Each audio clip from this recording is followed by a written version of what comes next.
Classroom of the elite. मैं इस anime के बारे में पहले भी कुछ वीडियोस में बात कर चुका हूँ, लेकिन क्या करें, ये एनिमे हर कैटेगरी में आ जाता है। ये इसमें ओवर पावर कैरेक्टर्स भी है, इसके अंदर स्मार्ट कैरेक्टर्स भी है, कोल्ड एस कैरेक्टर्स भी है, एंड साथ साथ में हमारा main character literal bad S character है। अब कैसे, इस चीज़ को एक्सप्लेन करता हूँ। दरअसल हमारे इस एनिमे के अंदर जो हमारा वर्ल्ड है, वहाँ पे जापान के बारे में बताया गया है। जापान एक नई एजुकेशन सिस्टम को इस वक्त में फॉलो करता है। वहाँ पर एक स्कूल है, यहाँ का हूँ मैं कॉलेज, जो कि एक बहुत ही ज़्यादा प्रेस्टीजियस स्कूल है। लेकिन वहाँ पे एडमिशन लेने के लिए आपको एक काइंड ऑफ एग्जाम देनी होती है। जब वो आप एग्जाम देते हो तो उस एग्जाम के स्कोर्स और आपके एवोल्यूशन पे बेस्ड करके आपको 4 टाइप की क्लासेस में रखा जाता है, जहाँ पे क्लास ए से लेकर के डी तक होती है। डी जहाँ पर कोई भी टाइप का प्रिविलेज नहीं होता और यहाँ तक कि ढंग से बैठने के लिए सीट्स तक नहीं होती, और ना ही कोई स्टाफ आता है आपको पढ़ाने के लिए ढंग से। वहीं पर क्लास ए में आपको बहुत ही अच्छे तरीके से पढ़ाया जाता है और लिटरली वहाँ का इन्वायरमेंट बहुत ही ज़्यादा लग्जूरियस रहता है। इसी वजह से कई सारे कैरेक्टर्स जो कि डी में रहते हैं वो अपने आप को रैंक अप करना चाहते हैं और अपने आप को उसमें डालना चाहते हैं, लेकिन वो लोग क्लासेस का नाम चेंज नहीं कर सकते, लेकिन क्लासेस का एवोल्यूशन जरूर चेंज कर सकते हैं। इट मीन्स कि वो लोग चाहे तो जो कोर्सेज और जो प्रेस्टीज, जो लग्जरियसनेस क्लास ए को मिल रही है वो क्लास डी को भी मिल सकती है, लेकिन उनको एक एग्जाम देनी पड़ेगी और एग्जाम पूरे क्लास की एबिलिटीज के ऊपर बेस्ड होती है। अब यहाँ पे हमारा मेन कैरेक्टर, जो कि लिटरली ऐसा लगता है कि जानबूझ के क्लास डी में आया है और फोकट का टाइम पास कर रहा है क्लास डी में, क्योंकि कैरेक्टर एक बहुत ही कोल्ड हार्टेड, साथ साथ में बहुत ही ज्यादा बैड एस दिखता है, साथ साथ में ये बहुत ज्यादा स्मार्ट है और साथ कुछ और सीक्रेट्स भी है इसके अंदर, जो कि मैं यहाँ वीडियो में तो नहीं बता सकता। लेकिन इतना समझ लो कि इस वक्त में इसमें बहुत ज्यादा डिमांड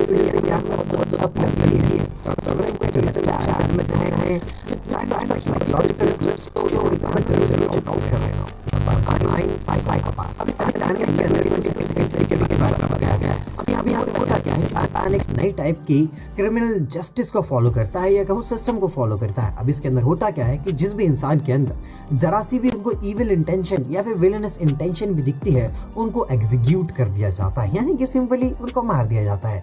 अब इनको मारने के लिए वो दूसरे क्रिमिनल्स जिनको लगता है कि इनके अंदर इविल इंटेंट है, उनको हायर करते हैं, हायर कहे या फिर उनको अगवा कर लेते हैं और बोलते हैं भैया हमारे लिए काम करो वरना हम तुमको मार ही देंगे। तो वहीं पे हमारे मेन कैरेक्टर्स रहते हैं, मतलब एक नहीं बहुत सारे कैरेक्टर्स है इसके अंदर, और ये एनिमे पूरी तरीके से साइकोलॉजिकल स्टफ के ऊपर बेस्ड है। जहाँ पे होता क्या है कि जब एक नई वुमन जो कि फोर्स में नई आई है, इस पुलिस फोर्स में, वो जब पहली बार एक ऐसे केस को देखती है जहाँ पर इन लोगों की जरूरत पड़ती है कुछ दूसरे ऐसे लोगों को मारने के लिए जिनके अंदर इविल इंटेंट है, सो उसको पता चलता है कि ये जो सिस्टम है ये उतना सही नहीं है। लाइक रियली ब्रो, उसने अभी तक कुछ करा भी नहीं है और तुम उसको ऑलरेडी मार रहे हो। वहीं पे कुछ और लोग हैं जिन्होंने लिटरली कुछ नहीं करा और वो लोग उसको मार रहे हैं। काइंड ऑफ कंफ्यूजिंग है, लेकिन अगर एनिमे को देखोगे तो समझ जाओगे कि एनिमे को मैं क्यों बोल रहा हूँ कि साइकोलॉजिकल स्टफ पे बेस्ड है। बिकॉज जो वुमन रहती है वो इस सोच में पड़ जाती है कि क्या सच में ये जो वर्ल्ड है, ये जो सिस्टम है, ये एक्चुअली में सही में काम करता है या फिर इस सिस्टम ही खुद करप्टेड है और जो ऊपर पावर हंग्री लोग हैं वो इसको कंट्रोल कर रहे हैं। सो ये देखना आपको पड़ेगा। इस एनिमे के अंदर बहुत सारे सीजन्स हैं, बहुत सारे ओएवीज हैं, सो बहुत इंटरेस्टिंग स्टोरी है और बहुत मज़ा आया मुझे, मैंने जब इस एनिमे को देखा था। Number 8, black butler. अब इस एनिमे के अंदर होता क्या है कि हमारा मेन कैरेक्टर उसके डार्क टाइम में सिंपली एक डीमन से कांटेक्ट करता है और उसको अपना सर्वेंट बना लेता है, will exchange for his soul of course, क्योंकि उसकी लाइफ में बहुत कुछ हुआ है जो कि मैं नहीं बता सकता। अब वो इंग्लैंड में उसकी मैजेस्टी के लिए काम करता है, इट मीन्स वहाँ की क्वीन के लिए, और कुछ ऐसे काम वो करता है जो कि काइंड ऑफ अजीब है, लेकिन आपको देखने पड़ेंगे। अब हमारा जो बटलर है ये स्पेशल बात, क्योंकि ये दोनों ही एनिमे के मेन कैरेक्टर्स है, और सो जो बटलर है उसके पास बहुत ही इनह्यूमन पावर्स है। लाइक लिटरली वो अपने एक हाथ से पूरी की पूरी चलती ट्रेन को रोक देता है विदाउट इवन स्क्रैच, और बस वहाँ से चल देता है। ये सीन मैंने देखा था और इसके बाद से ही मैं इस एनिमे के लिए इंटरेस्टेड हो गया था। अब यहाँ पे जो हमारा डीमन, आई थिंक यस, सो उसको फॉलो करता है और उसके ऑर्डर्स को फॉलो करता है, और वो वेट कर रहा है कि जब सील की मौत होगी तो वो सील के सोल को डिवावर कर ले और उसकी वो मील कितनी अच्छी होगी। लेकिन इन दोनों के कनेक्शन के बीच में, इन दोनों के बीच में एक बॉन्ड बन जाता है, और वो बॉन्ड ना तो हेवन ना तो हेल और ना ही कोई और तोड़ सकता है, ऐसा ही कुछ इसका डिस्क्रिप्शन कहता है। लेकिन ये एनिमे जितना सरफेस पे दिखता है उतना है नहीं, अंदर और भी चीजें हैं जो कि लिटरली काफी इंटरेस्टिंग है, साथ साथ में कुछ ऐसे मिस्टीरियस स्टफ है और प्लॉट ट्विस्ट है जो कि काफी मजा देते हैं इस एनिमे को देखने में। Black Sumner. अब देखो, ब्लैक समनर एक इसेकाई एनिमे है जहाँ पे जापान से कैरेक्टर उठ करके सिंपली दूसरे वर्ल्ड में पहुंच जाता है। लेकिन जब वो दूसरे वर्ल्ड में जाते रहता है तब उसको एक गॉडेस मिलती है। गॉडेस बोलती है कि भैया तुम अपनी पुरानी मेमोरीज के बदले एक नई पावर ले सकते हो, और वो अपनी सारी मेमोरीज को छोड़ देता है, कुछ मेमोरीज को छोड़ करके, और उसके बदले में एक बहुत ही अच्छी एस क्लास समनर क्लास लेता है। अब इस समनर क्लास के लेने के बाद गॉडेस उसको एक और बात बोलती है कि अगर वो कोई कंपेनियन चाहे तो वो ले सकता है। और क्योंकि हमारा मेन कैरेक्टर जो कि शायद उस गॉडेस के प्यार में पागल पड़ गया है, तो वो गॉडेस को ही चुनता है as his first companion. But वो जब इस वर्ल्ड में असेंड होता है, उसको पता चलता है कि उसके पास इतने मैजिक पॉइंट नहीं है कि वो गॉडेस को यहाँ पे समन कर सके।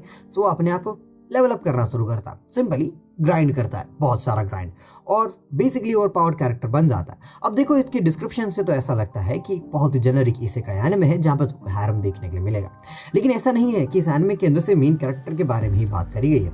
और भी सारे सीक्रेट है, जैसे कि गॉडेस इसी को क्यों समन करती है, what is the reason behind it, okay, goddess actually में कौन है, और भी सारे कैरेक्टर्स है इसके अंदर। काइंड ऑफ तुमको लगेगा कि भाई बहुत ही सिंपल है और 13+ एनिमे बच्चों के लिए है, लेकिन सच में इसके अंदर बहुत सारा आर रेटेड स्टफ है, बहुत सारे वायलेंस है, बहुत सारा गोर है, और एक और चीज़ है जो कि मैं ऐसे बोल नहीं सकता। सो अगर तुमको देखना है so do check out this epic isekai anime, जो कि शायद अगर इस टाइप के और एनिमेज आए, जैसे कि मैंने मांगा पढ़ी है, सो शायद इसेकाई जॉनरा को ये लोग बहुत अच्छे से चेंज कर सकते हैं। नंबर 6, अरिफुरेता। अब अरिफुरेता भी इसेकाई एनिमे है, लेकिन दूसरे एनिमे से अलग ये एनिमे रिवेंज बेस्ड है। इट मीन्स यहाँ पर होता क्या है कि जब मेन कैरेक्टर इस नए वर्ल्ड में आता है तब उसके जो फ्रेंड्स रहते हैं, कहूँ मैं, वो उसको बिट्रेल कर देते हैं। दरअसल जब मेन कैरेक्टर इस वर्ल्ड में आता है तब वो अकेला नहीं आता है, वो उसकी पूरी क्लास और साथ में उसके टीचर के साथ में भी इस वर्ल्ड में ट्रांसफर हो जाता है। अब इनको यहाँ पे लोग हीरोज मानते हैं और सबके पास कोई ना कोई स्पेशल टाइप की क्लास या फिर कोई एबिलिटी होती है। हमारे मेन कैरेक्टर के पास एक बहुत ही सीमिंगली और किसी काम की नहीं, मतलब लिटरली कॉम्बैट में किसी काम की नहीं वो एबिलिटी वो होती है। अब इसी वजह से कुछ लोग उसको काइंड ऑफ रोस्ट बोलते हैं, और ये समझ लो कि एफ क्लास हीरो है, और ये स्टोरी जीरो टू हीरो वाली स्टोरी पे डिपेंड है। एनिमे के अंदर जब उसको वो लोग बिट्रे करते हैं तो उसको एक डंजन के अंदर फेंक देते हैं। अब क्योंकि इसको सरवाइव करना है और वहाँ ना खाने और पीने के लिए कुछ है, तो भाई पूरी तरीके से वायलेंस पे आ जाता है और उसकी पर्सनालिटी वहीं पे चेंज हो जाती है। दरअसल ये बीस्ट को मारता है जिनको नॉर्मल लोग खा नहीं सकते, और इसके अंदर म्यूटेशन हो जाता है। म्यूटेशन होने के बाद ये काइंड ऑफ बहुत ज़्यादा रॉ पावर गेन करना लगता है। फिर डंजन में घूमते घूमते उसको एक एल्फ मिलती है जो कि काइंड ऑफ इमॉर्टल है, और उसको अपने साथ लेकर के ये अपने एडवेंचर्स करता है। अब आगे क्या क्या होता है, वो उसके फ्रेंड से कब मिलता है, उनको किस तरीके से मारता है, ये सब कुछ तो आपको देखना पड़ेगा। और साथ में और भी चीज़ें हैं जो काइंड ऑफ अच्छी नहीं लगी मुझे इसके अंदर, बट स्टिल अब इस एनिमे का जो कॉन्सेप्ट है वो अच्छा है। और इसके आगे की मैंने जैसे कि नॉवल पढ़ रहा हूँ इस वक्त में, सो मैं कह सकता हूँ कि अगर इसके और भी एपिसोड्स और भी सीजन्स आए तो one of the best anime होगा ये इसेकाई जॉनरा के अंदर, ब्लैक समनर के जैसे ही। नंबर 5, अब इस एनिमे का जो जापानीज नाम है काइंड ऑफ मैं प्रोनाउंस नहीं कर सकता, लेकिन मैं ट्राई जरूर करूँगा। मांडाजी ताची। ओके, मैं जानता हूँ मैंने बहुत गलत प्रोनाउंस करा है, but still bear with me. Anime का मेन फोकस होता है 3 कैरेक्टर्स पर, जहाँ पर एक मेल है और 2 फीमेल्स है। इसलिए होता क्या है कि ये लोग हमारे नॉर्मल वर्ल्ड में, लेकिन इनके पास साइकिक पावर्स है, लाइक बहुत ज़्यादा ओपी पावर्स। सबके पास अलग अलग डिफरेंट पावर्स होती है। हमारे मेन कैरेक्टर के पास इतनी ज़्यादा रॉ स्ट्रेंथ होती है कि लिटरली वो कुछ भी कर सकता है। पर उसको एक दिन एक लेटर मिलता है, इन 3 लोगों को एक लेटर मिलते हैं और 3 लोग एक नए वर्ल्ड में ट्रांसपोर्ट हो जाते हैं जिसका नाम होता है लिटिल गार्डन। वहाँ पर उनको एक काइंड ऑफ बनी गर्ल मिलती है जो कि इनको समझाती है कि ये लिटिल गार्डन है क्या, और अगर उनको एडवेंचर करना है तो उनको एक हाई स्टेक गेम में पार्टिसिपेट करना होगा, और इसके लिए उनको किसी क्लैन को ज्वाइन करना होगा। और इस तरीके से ये लोग इनके एडवेंचर पे निकल जाते हैं जहाँ पे वहाँ के कुछ लोगों को सेव कर रहे हैं। देखो इसका डिस्क्रिप्शन उतना अच्छा नहीं है, लेकिन एनिमे बहुत अच्छा है। 10 एपिसोड है शायद इस एनिमे में, और बहुत ही तगड़ा एनिमे है ये। Number 4, attack on Titan. I know attack on Titan को सोचोगे, बोलोगे भाई इसके अंदर तुझे क्या बैडएस और कूल दिख रहा है। लाइक लिटरली ब्रो, तूने साथ अटैक ऑन टाइटन फिर देखा नहीं है। दरअसल अटैक ऑन टाइटन के सीजन 4 के अंदर कुछ ऐसी चीजें होती है जिससे कि एरन येगर की पर्सनालिटी पूरी तरीके से चेंज हो जाती है। एक समय जहाँ पर वो टाइटन्स को डिस्ट्रॉय करना चाहता था, इस वक्त में पूरी की पूरी ह्यूमैनिटी को शायद डिस्ट्रॉय करना चाहता है। काइंड ऑफ स्पॉयलर्स नहीं दूंगा, बट इतना समझ लो कि सीजन 4 के बाद उसकी पर्सनालिटी ट्रेट्स चेंज हो जाते हैं, और लिटरली वो कुछ ऐसी चीजें करता है जो कि कोई और कैरेक्टर नहीं कर सकता। वाओ, सिंपली एक बैड एस कैरेक्टर बन जाता है। एरन येगर इस एनिमे का मेन कैरेक्टर है। इस एनिमे की शुरुआत कुछ इस तरीके से होती है कि एनिमे में कुछ वॉल्स है और वॉल्स के अंदर कुछ लोग रहते हैं। दरअसल ये लोग अपने आप को टाइटन से प्रोटेक्ट करने की कोशिश कर रहे हैं इन वॉल्स के अंदर रह करके। ये टाइटन्स इन लोगों पे अटैक करते हैं और इनको पूरी तरीके से डिस्ट्रॉय करना चाहते हैं। कोई नहीं जानता कि ऐसा क्यों। बट जैसे जैसे एरन येगर वहाँ के टाइटन्स को मारना शुरू करता है, मतलब एक कॉर्प को ज्वाइन करके, आर्मी को, मिलिट्री को ज्वाइन करके, और जैसे जैसे सीक्रेट्स रिवील होते हैं कि क्यों अटैक टाइटन्स यहाँ पर अटैक कर रहे हैं, और एक्चुअली में और भी सारी चीज़ें जो कि मैं रिवील नहीं कर सकता। लिटरली अटैक ऑन टाइटन के अंदर इतने सारे प्लॉट ट्विस्ट है, इतने सारे क्लिफहैंगर्स है कि कई बार मैं सोचता था कि भाई तूने 56 एपिसोड्स के अंदर इतनी एपिक स्टोरी कैसे लिख दी। सो अगर आपके पास टाइम हो एक बहुत ही एपिक ट्विस्टेड और काइंड ऑफ बैडएस कैरेक्टर्स देखने की, so do check out this anime. Number 3, jobless reincarnation. अब जॉबलेस रिकार्नेशन फिर से एक इसेकाई एनिमे है, लेकिन दूसरे इसेकाई एनिमे से अलग। यह एनिमे के हर कैरेक्टर अपने आप में एक यूनिक है। दरअसल इस एनिमे के अंदर भी हमारा मेन कैरेक्टर जो कि 33 ओल्ड पर्सन रहता है, जो कि कार एक्सीडेंट में मर जाता है और एक नए वर्ल्ड में आ जाता है। लेकिन वो नए वर्ल्ड में उसकी फुल बॉडी के साथ नहीं, दरअसल एक बच्चा बन के आता है। दरअसल वो अभी जन्म लेता है, लेकिन उसके बाद पूरी मेमोरीज है, उसकी इंटेलिजेंस बहुत हाई है, मतलब क्योंकि वो बच्चा है और उस हिसाब से उसकी इंटेलिजेंट हाई है। You get the stuff right. So होता क्या है कि वो यहाँ से वर्ल्ड में ओवर पावर है असल, क्योंकि वो बहुत सारे कॉन्सेप्ट्स को जानता है फ्रॉम द साइंस तो दैट वी यूज, फिजिक्स और केमिस्ट्री अदर थिंग्स। इस वजह से वो बहुत ज़्यादा ओवर पावर्ड है। लेकिन बात यह रहती है कि यहाँ पे सिर्फ उस कैरेक्टर के बारे में नहीं बात करी है इन्होंने, इस एनिमे में उन लोगों ने हर कैरेक्टर के बारे में बात करी है, उनकी बैक स्टोरी हमको बताई है नारुतो और वन पीस जैसे, और कैरेक्टर के साथ कनेक्ट करने की कोशिश करिए। सबसे अच्छी बात मुझे यही लगती है कि जब आप एनिमे को सिर्फ मेन कैरेक्टर सेंटर्ड नहीं बनाते हो, बल्कि उसको ऑलराउंड कर देते हो और ऐसा करते हो कि वो सीरीज नहीं है, बल्कि वो अपने आप में एक वर्ल्ड है जिसको तुम पूरी तरीके से एक्सप्लोर कर सकते हो। सो यही इस एनिमे की स्पेशलिटी है, अगर मैं कहूँ इसेकाई जॉनरा के अंदर।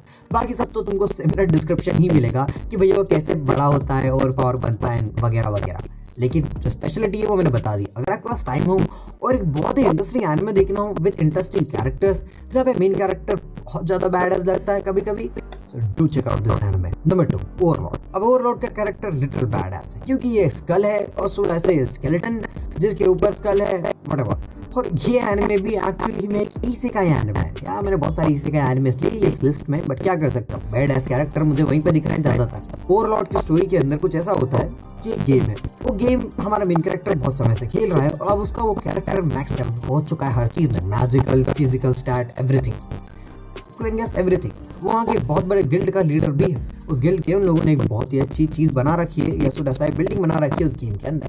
गेम के सर्वर कुछ टाइम में बंद होने वाले और हमारा मेन कैरेक्टर इस लास्ट मोमेंट को एंजॉय करना चाहता है। वो गेम में फिर से लॉगिन करता है और वेट करता है गेम के सर्वर्स का बंद होने का।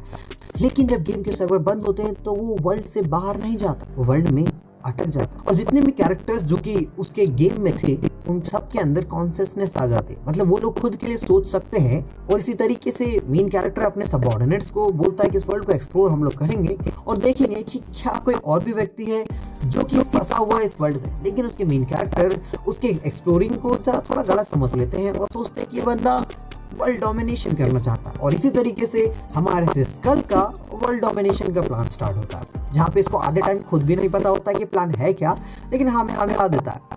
बट लिटरली जब एक फाइट के सीन पे आता है, so this character is a fucking badass भाई। मिलियंस ऑफ लोगों को मार देता है जस्ट टू प्रूव कि he is strong. Number 1, misfit of the demon king academy. अब इस लिस्ट का सबसे ज्यादा बैडएस कैरेक्टर हमारे मेन कैरेक्टर ही है इस एनिमे का। होता क्या है, एक सीन बताता हूँ आपको जहाँ पर मेन कैरेक्टर फाइट करता रहता है किसी से, और अगला बहुत ही ऑर्डिनेट पर्सन रहता है जो कि इसको बोलना चाहता है कि आई एम द स्ट्रॉन्गेस्ट वगैरह वगैरह। सो हमारा मेन कैरेक्टर उसको दिखाता है कि ट्रू स्ट्रेंथ क्या होती है। वो उसको इतने बार मारता है कि वो खुद भी काउंट भूल जाता है, बार बार उसको मारता है और उसको रिवाइव करता है, मतलब कि डेड टू अलाइव वाला सीन, ठीक है।